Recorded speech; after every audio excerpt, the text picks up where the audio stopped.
ഞാൻ നിൽക്കാൻ സമയമില്ല. പോവാ, ഞാൻ വെള്ളം എടുക്കായിരുന്നു കേട്ടോ. പക്ഷേ ഞാൻ വിചാരിച്ചു പിന്നെയും വലിയ സീൻ ഉണ്ടായില്ല വിചാരിച്ചു. പോവാ സാറേ, ഫസ്റ്റ് കേട്ടോ.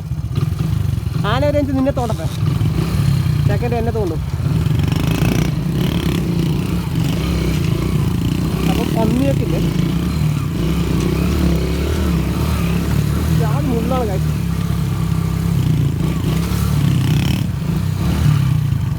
ഓളേ മറന്നാ ഞാനാ, നീ ഫ്രണ്ടി കിട്ടോ, പേടിയാണ്.